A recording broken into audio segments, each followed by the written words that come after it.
to podcast EG2. This week we'll be talking about how to build a selfless society and why it's so important.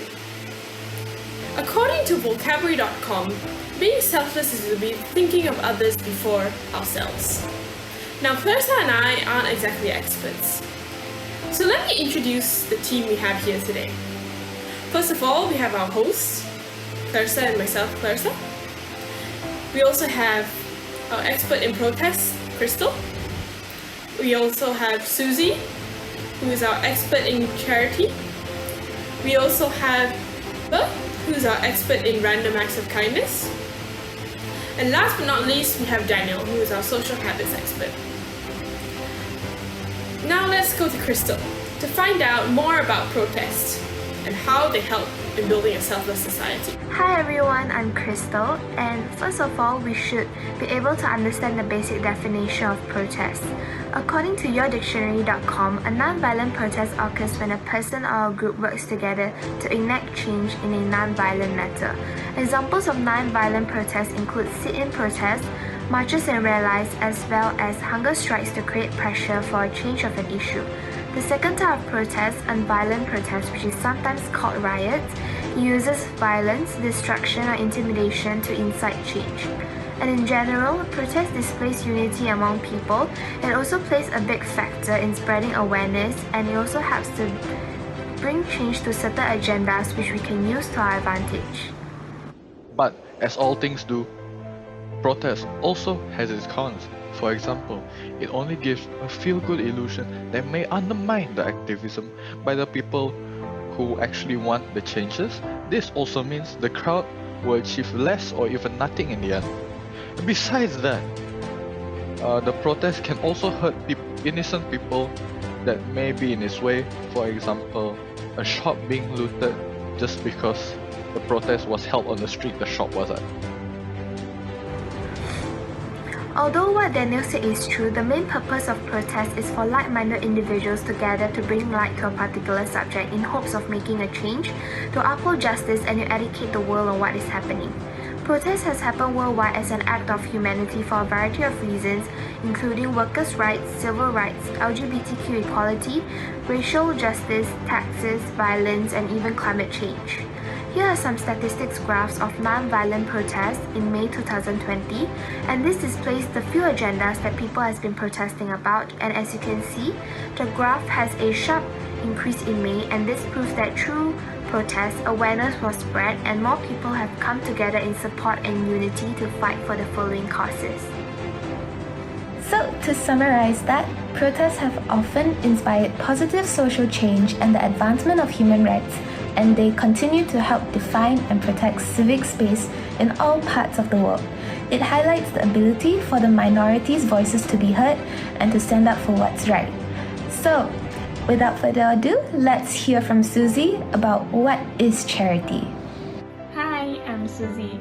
According to deputy.com, charity is an organization that raises funds for non-profit purpose. Their aim is to help those less fortunate in the society and the community well-being. There are also different types of charity. As excoldaycenter.com has mentioned that we have education charity, which helps students by providing them scholarship, health charity, which provides help and support in medical field, animal charity to help wild animals, art and culture charity to protect and preserve cultural heritage and arts. Charity also have some special exception from the government.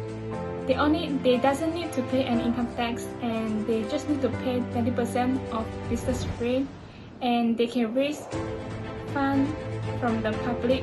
However, they might have some conflict between organization and personal business, as they are not allowed to use the money from the organization for personal use. If you want to set up charity, it's very easy.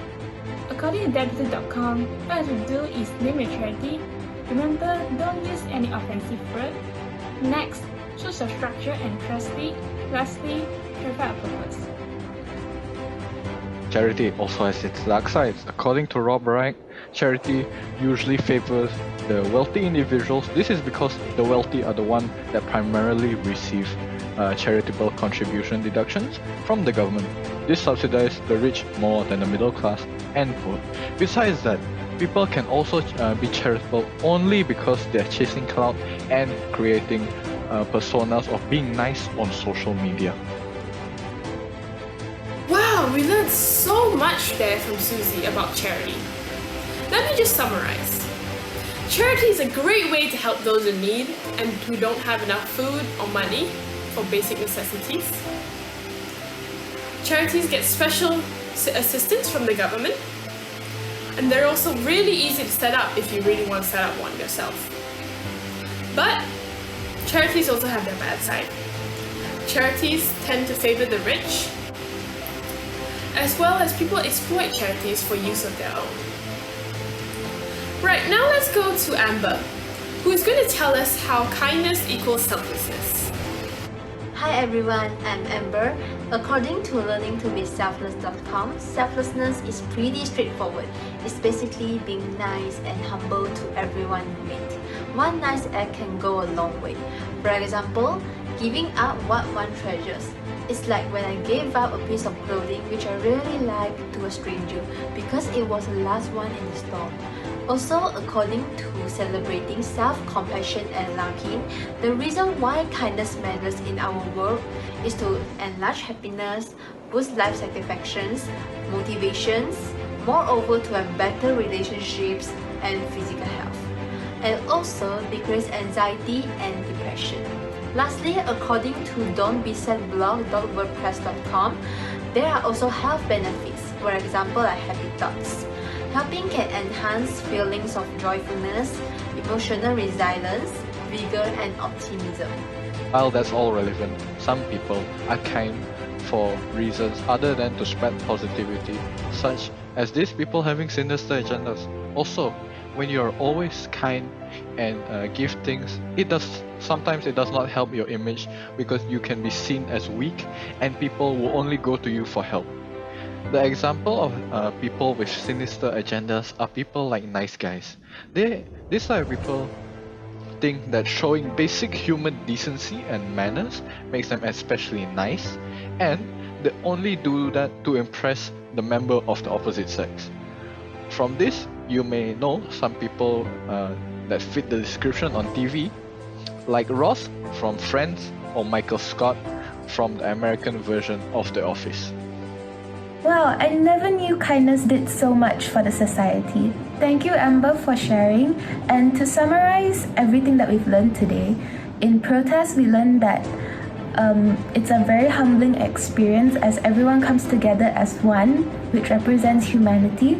Next, we have charity, which means we give back to the less fortunate, as well as acts of kindness, which spreads positivity and love to everyone around us. So, with that, we've actually come to the end of today's episode. Thank you so much, everyone, for your time, and I'm pretty sure we learned so much from today's episode. With that, bye-bye and stay safe.